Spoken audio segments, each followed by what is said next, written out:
दोस्तों, किसी के भी मन की बातें जानने के लिए तीन तरीके होते हैं, लेकिन इन तीनों तरीकों को समझना अति आवश्यक है।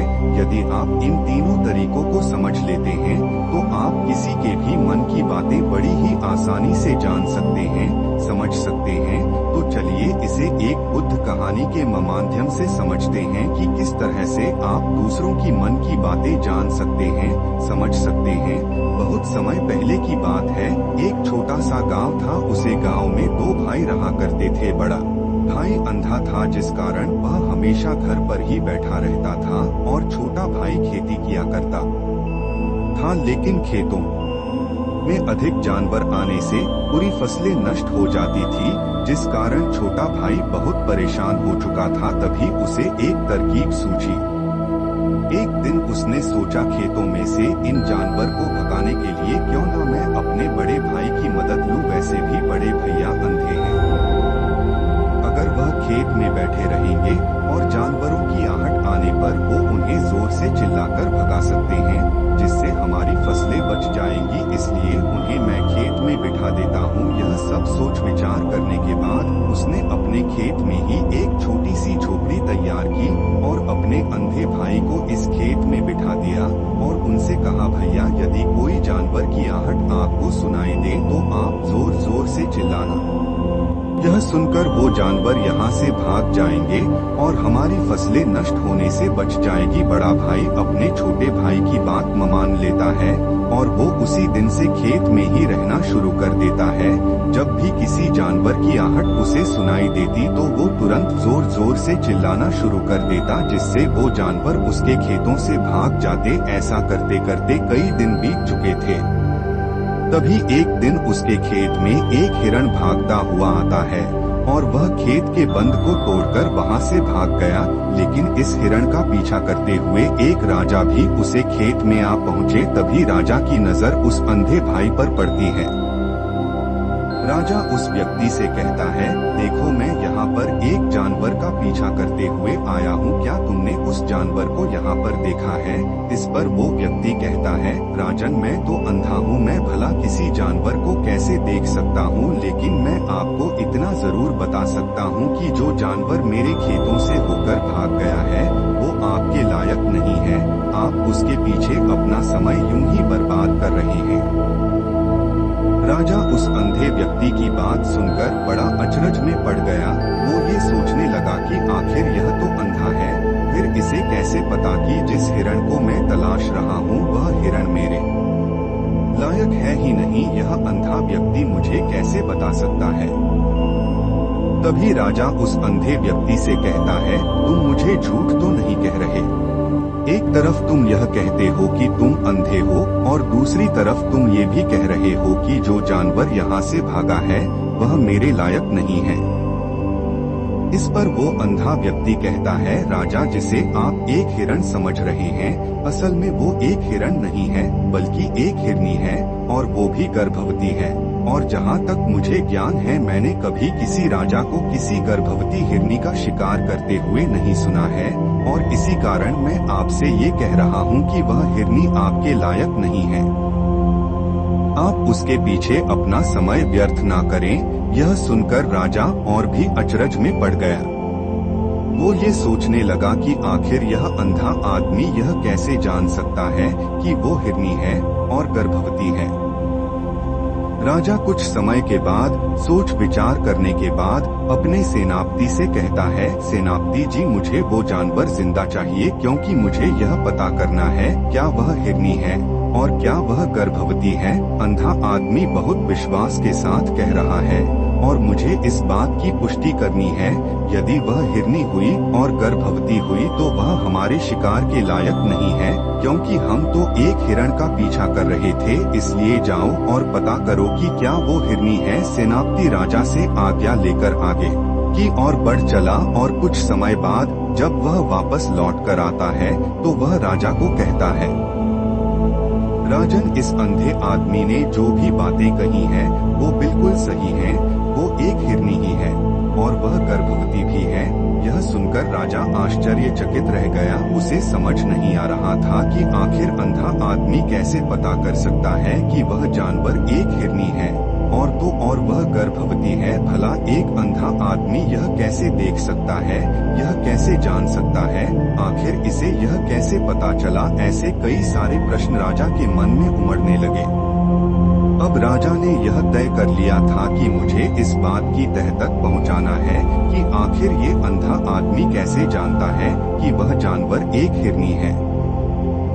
यह सोचकर राजा उस अंधे आदमी के पास जाता है और उस अंधे आदमी से कहता है, देखो मैं यह तो नहीं जानता कि तुम सचमुच अंधे हो या नहीं, लेकिन मैं तुमसे एक बात जानने आया हूँ। क्या तुम मेरे प्रश्न का सही जवाब दोगे?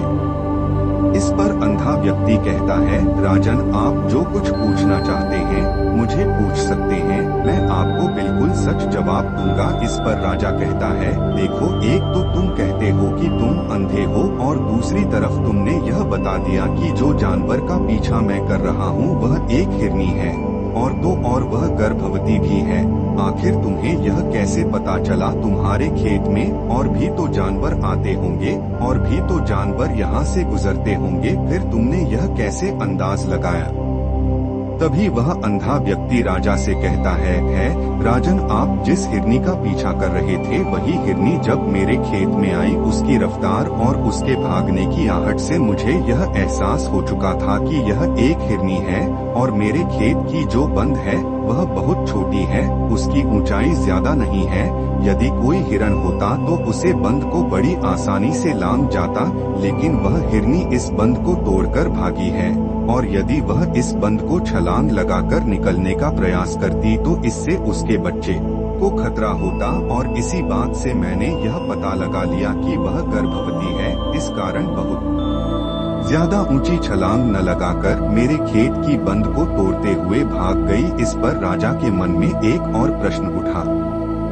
राजा ने कहा, किंतु तुम्हें कैसे पता चला कि वह एक हिरनी ही है और भी तो कोई जानवर यहाँ पर आ सकते हैं? इस पर वह अंधा व्यक्ति कहता है, राजन मैं पूरा दिन सुबह शाम यहीं पर बैठा रहता हूँ और मेरी सुनने की शक्ति बहुत तेज है।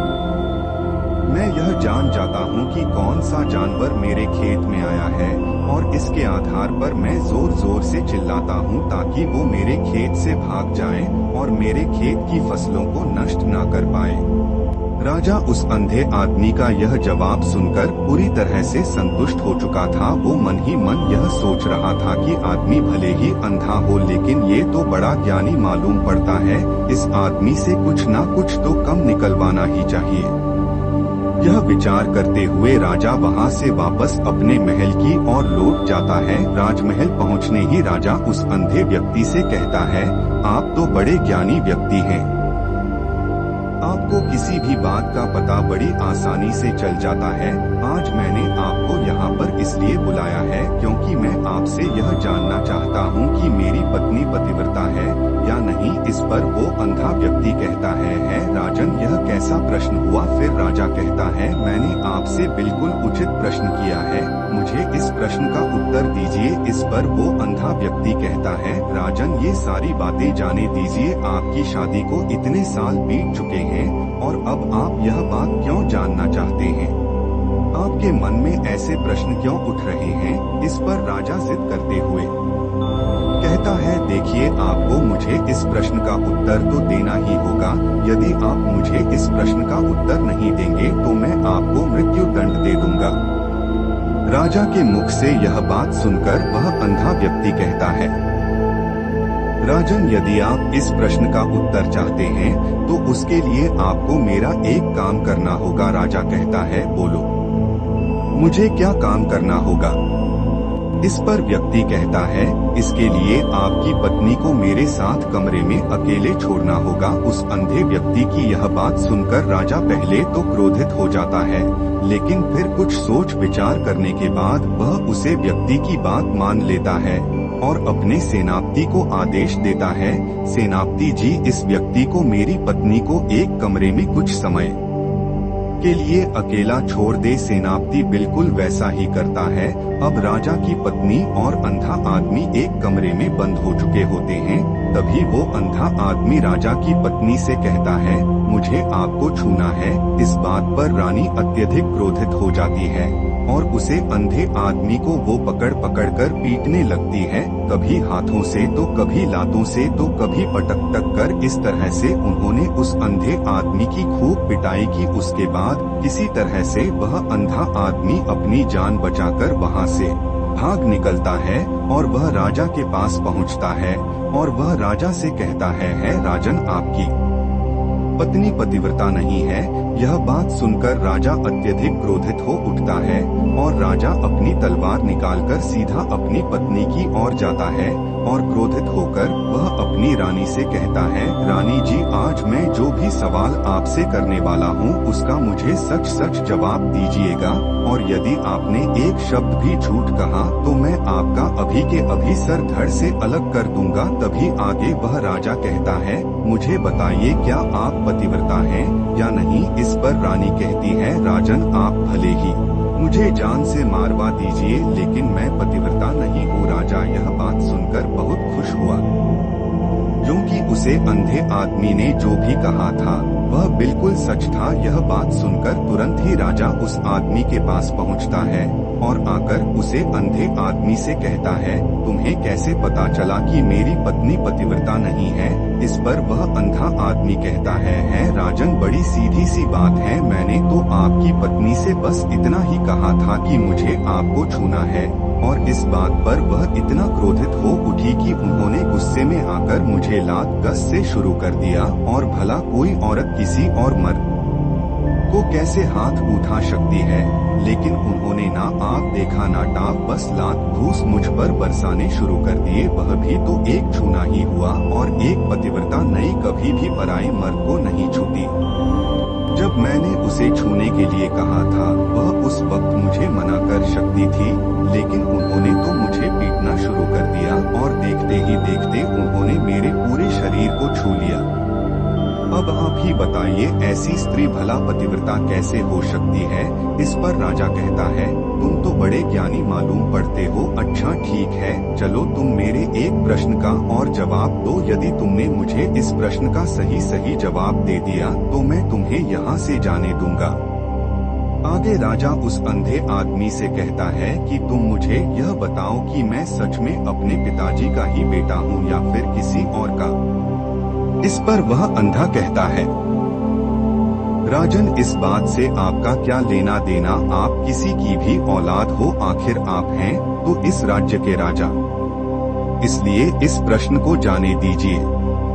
लेकिन राजा कहता है, नहीं, मुझे इस प्रश्न का सही सही जवाब चाहिए, अन्यथा यह प्रश्न मुझे हमेशा परेशान करता रहेगा, इसलिए मैं इसका सही जवाब जानना चाहता हूँ। यदि तुम इसका सही सही जवाब दे देते हो तो तुम यहाँ से जा सकते हो, मैं तुम्हें नहीं रोकूंगा। इस पर वह अंधा आदमी कहता है, राजन, इसके लिए तो मुझे आपकी माँ के पास भी जाने की कोई आवश्यकता नहीं है। मैं आपको अभी अभी यह बता सकता हूँ कि आप किसकी औलाद है, लेकिन उससे पहले मैं चाहता हूँ कि आप मुझे एक वादा करें कि आप मुझ पर क्रोध नहीं करेंगे। राजन ने कहा, मैं तुमसे वादा करता हूँ मैं तुम पर क्रोध नहीं करूँगा। इसके बाद वह अंधा आदमी राजा से कहता है राजा, आप हैं तो अपने ही पिता के पुत्र, लेकिन आप पर एक कंजूस सेठ की छाया पड़ी हुई है। यह सुन राजा बहुत क्रोधित हो उठा और वह तुरंत तलवार निकालकर अपनी माँ के पास गया। वह वहाँ पर पहुँचने के बाद अपनी माँ से कहता है, माँ, मुझे सच सच बताइए, क्या मैं अपने ही पिता का पुत्र हूँ या नहीं। यदि आपने मुझे सही सी नहीं बताया तो मैं यहीं पर अपने प्राण त्याग दूंगा। मुझे बताओ क्या सच है। इस पर उस राजा की माँ कहती है, बेटा, तू है तो अपने ही पिता का पुत्र, लेकिन तुम्हारे ऊपर एक कंजूस सेठ की छाया पड़ी हुई है। जब मैं एक बार नहाने के बाद अपना मुंह आईने में देख रही थी तभी उस कांच के पीछे मुझे कंजूस सेठ नजर आया है और इसकी छाया तुम पर बच चुकी है। यह सुन राजा बहुत खुश हो जाता है और वह तुरंत दौड़ा दौड़ा वापस उस अंधे आदमी के पास पहुंचता है और उस अंधे आदमी से कहता है, तुम्हें यह कैसे पता चला कि मुझ में पर एक कंजूस सेठ की छाया पड़ी हुई है।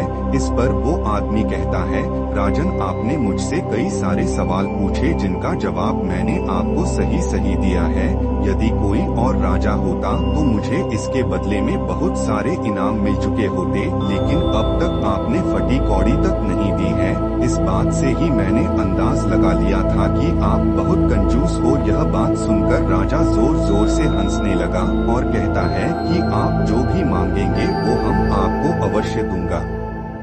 लेकिन मुझे यह बताओ कि तुम्हें कैसे पता चल जाता है कि कौन सी बात सही है और कौन सी गलत? तुम किसी भी बात का इतना सटीक और सही जवाब कैसे दे पाते हो? इस पर वह अंधा आदमी कहता है, राजन, मैं तो वैसे ही अंधा हूँ। यदि मेरी आंखें होती तो मैं किसी की भी मन की बातें बड़ी सरलता से जान लेता।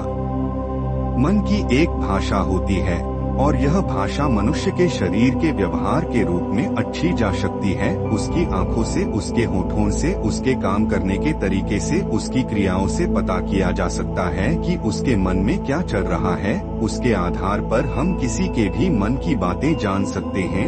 लेकिन मैं तो अंधा हूँ, मैं देख नहीं सकता, इसलिए मैं क्रियाओं से देखा हूँ। यदि मुझे कोई बात जाननी हो तो अगले आदमी को कुछ काम देना पड़ता है, जिस पर वह व्यक्ति किस प्रकार काम करता है, किस तरीके से इस काम को करता है, उसके आधार पर ही मैं यह पता हूँ कि उसके मन में क्या चल रहा है। तभी वह राजा कहता है, तो क्या इसका अर्थ यह हुआ कि मैं भी किसी के मन की बातें जान सकता हूँ? इस पर वह अंधा आदमी कहता है, राजन, अवश्य आप भी किसी भी व्यक्ति के मन की बात जान सकते हैं, किंतु उससे पहले आपको अपने ऊपर काम करना होगा और वह काम है अपने मन को शांत करना, अपने मन को वर्तमान में लाना होगा, जिसके लिए मैं आज आपको 3 तरीके बताने वाला हूँ। और यह तीनों ही तरीके बड़े ही आसान और सरल हैं, किंतु राजा, उससे पहले आपको एक काम करना होगा, अपने मन को एकाग्र करना होगा। जब हम अपने मन को एकाग्र करते हैं, अपने मन को वर्तमान में लाना है, तो हम दूसरे के मन की बात जान सकते हैं, क्योंकि वह आदमी अभी भी अपने मन में वर्तमान में ही सोच रहा है और हमें भी मन को वर्तमान में ही लाना होगा, तभी हम उसके मन की बातें जान सकते हैं। यदि हम अतीत में हुई घटनाओं के बारे में सोच रहे हैं, तो वह जो अगला आदमी वर्तमान में सोच रहा है, वर्तमान में अपने मन में बात कर रहा है, वह हम जान पाएंगे, क्योंकि हम तो अतीत की घटनाओं में दबे हुए हैं। इसलिए किसी के भी मन की बात जानने के लिए सबसे पहले हमें हमारे मन को एकाग्र करना होगा, उसे वर्तमान में लाना होगा। आगे वह व्यक्ति राजा से कहता है, राजन, जो 3 तरीके में आपको बताने वाला हूँ, इन 3 कारण से बड़ी आसानी से किसी के भी मन की बातें जान सकते हैं। उसके बाद वह अंधा आदमी राजा से कहता है, राजा, जो सबसे पहले तरीका है वह आंखों पर ध्यान देना। किसी व्यक्ति से बात करते वक्त उसकी आंखों में देखना, उसकी आंखों पर ध्यान देना जो सबसे ज्यादा जरूरी है, क्योंकि आंखें बोलती नहीं पर बहुत कुछ बता जाती हैं। यदि हम किसी व्यक्ति की आंखों के इशारों को समझना सीख जाए, तो हम यह जान पाएंगे कि व्यक्ति के दिमाग में क्या चल रहा है, वो क्या सोच रहा है और अभी वह क्या करने वाला है। मेरे पास आंखें नहीं हैं, लेकिन मैंने अपने गुरु से यह विद्या सीखी है, क्योंकि बहुत सालों पहले मेरे पास आंखें थी और मैं उसे वक्त लोगों के मन की बातें केवल उनकी आंखों से ही जान जाता था। इसलिए यदि आप भी दूसरों की मन की बातें जानना चाहते हैं, तो आपको भी उनकी आंखों पर गौर करना चाहिए, जैसे कि उनका आकर कैसा है, वह कब, कहां और किधर देख रहे हैं। यदि उसकी आंखें यहाँ वहाँ घूम रही हैं, जब आप उससे बातें कर रहे हैं, तो वहाँ वह इधर उधर मोड़ रहा है, कभी ऊपर तो कभी नीचे या कभी आसपास, या फिर उसकी आंखें खुश नजर आ रही है या फिर आंखें निरसा नजर आ रही हैं, जैसे कि चोर होता है। उसकी आंखों में जब हम देखते हैं, तो हमें यह पता चला है कि अगले आदमी ने कोई गलती की है। ठीक इस प्रकार जब हम किसी चालाक व्यक्ति की आंखों में देखते हैं, तो आपको पता चलेगा कि उसकी आंखों में एक भाषा होती है, एक बहुत ही सीधा और आसान तरीका होता है। यदि आपको यह पता लगाना है कि सामने वाला व्यक्ति आपसे झूठ कह रहा है या फिर सही, तो आपको उसकी आंखों पर ध्यान देना अति आवश्यक है। यदि आपसे बात करते वक्त वह व्यक्ति अपनी आंखें यहाँ वहाँ घुमा रहा है, ऊपर नीचे इधर उधर दाएं बेन हर जगह देख रहा है, तो इसका अर्थ यह हुआ कि वह उसे बात से निकालने का कोई रास्ता ढूंढ रहा है, वो कोई झूठ बना रहा है। यदि सामने वाला व्यक्ति आपसे कुछ झूठ बोलने का प्रयास कर रहा है तो वह आपसे नजर नहीं मिलाएगा, वह यहाँ वहाँ देखेगा, ऊपर नीचे देखेगा, लेकिन वह आपकी आंखों में आंखें डालकर कभी नहीं देख पाएगा, क्योंकि उसे डर है कि यदि उसने आपकी आंखों में आंखें डालकर अच्छी तो उसका झूठ पकड़ा जाएगा और लोगों को सच्चाई का पता चल जाएगा। और इसी प्रकार कुछ और भी भाषा होती है। जब आप किसी की आंखों में आंखें डालकर यह देखना शुरू कर देंगे कि उसके हाव भाव क्या है, ठीक इस प्रकार चेहरे के हाव भाव होते हैं, जिससे हम मन की बातें बड़ी आसानी से समझ सकते हैं और इन्हें भी समझना बहुत जरूरी है। कभी कभी कोई व्यक्ति अपने चेहरे से जैसे आँख, होंठ और बहुत से कुछ अलग व्यवहार करता है। यदि आप किसी व्यक्ति के चेहरे में गौर करेंगे तो आप आसानी से समझ पाएंगे कि वह व्यक्ति निरसा है, जब व्यक्ति बहुत उदास है, या फिर वह बहुत खुश है, या फिर उसे कोई बहुत बड़ा दुख है, वह अपने अंदर क्या महसूस कर रहा है। यह सारी बातें हम उसके चेहरे के हाव भाव से पता कर सकते हैं। फिर चाहे इंसान जुबान से कुछ बोले या ना बोले, लेकिन आप उसके चेहरे से सब कुछ पता कर सकते हैं। आगे व्यक्ति राजा से तीसरा तरीका बताते हुए कहता है राजन, इसी प्रकार तीसरी भाषा भी है, अर्थात तीसरा तरीका भी है, और वह है हाथों के इशारे और शरीर का व्यवहार। मन की बात समझने के लिए हमें हाथ के इशारे और शरीर के व्यवहार को समझना बहुत आवश्यक है। कोई व्यक्ति जब बात करता है तो आपने देखा होगा कि वो अपने हाथों को हिलाता रहता है, अपने हाथों से इशारा करता रहता है, बातों के साथ साथ अपना शरीर का जो व्यवहार है अर्थात बॉडी लैंग्वेज, उसका भी पूरा उपयोग करता है, जिससे हमें यह पता चल पाता है कि वह व्यक्ति हमारी बातों पर कितना ध्यान दे रहा है और उसके मन में क्या चल रहा है। शरीर के व्यवहार को देखने के लिए उसके हाथ मटकाने, शरीर मटकाने और चेहरे पर बार बार हाथ लाने, हाथों का एक दूसरे से मसलना, ऐसी बहुत सी क्रियाएं होती हैं, उसे पर हमें ध्यान देना अति आवश्यक है। मन की बात को समझना के लिए हमें शरीर के व्यवहार को भी समझना पड़ता है। यदि हम इन 3 तारीखों को सही तरीके से ध्यान देकर इन 3 तारीखों को अच्छे से समझ लेते हैं तो हम बहुत जल्दी किसी भी व्यक्ति के मन की बातें बड़ी सरलता और शहजादा से जान सकते हैं। इसलिए यदि आपको किसी के मन की बातें जानी है तो आपको उसकी आंखों पर, उसके चेहरे पर, उसके शरीर के हाव भाव को और उसके हाथों को ध्यानपूर्वक देखना और समझना होगा, जिससे आप यह समझ पाएंगे कि आखिरकार उसके मन में क्या चल रहा है और वह क्या सोच रहा है। लेकिन उनसे पहले आपको अपने मन को एकाग्र करना होगा, शांत करना होगा और अपने मन को वर्तमान में लाना होगा, तभी आप उसे व्यक्ति की इन सभी क्रियाओं पर ध्यान दे पाएंगे, उन्हें समझ पाएंगे। अन्यथा आप यदि अतीत की घटनाओं में व्यस्त हैं, भविष्य की योजनाओं में व्यस्त है, तो आप उसे व्यक्ति के हाव भाव पर कभी ध्यान ही नहीं पाएंगे और न ही आप कभी यह समझ पाएंगे कि आखिर उसे व्यक्ति के मन में क्या चल रहा है, वो क्या सोच रहा है। आपने देखा होगा कि ऐसे कई बड़े संत महात्मा हैं जो बड़ी ही शांति से आपको देखते हैं और आपको देखकर ही यह बता देते हैं कि आपके मन में क्या चल रहा है, आप उनसे क्या जन आए हैं। और इसका सबसे बड़ा प्रमुख कारण यही है कि वह आपको पढ़ सकते हैं, आपको समझ सकते हैं, आपकी मन की बातें जान सकते हैं, क्योंकि उनका मन एकाग्र है, शांत है, और यही कारण है कि वह आपके मन की बातें बड़ी सरलता से समझ जाते हैं। यदि आपने अब तक पूरी कहानी को सुना है तो मैं आपसे एक छोटा सा अनुरोध करना चाहता हूँ, कृपया इस चैनल को सब्सक्राइब करें ताकि मैं आपके लिए और भी ऐसी ही ज्ञान से भरपूर कहानी लेकर आता रहूं। मिलते हैं एक नई कहानी के साथ अगली वीडियो में।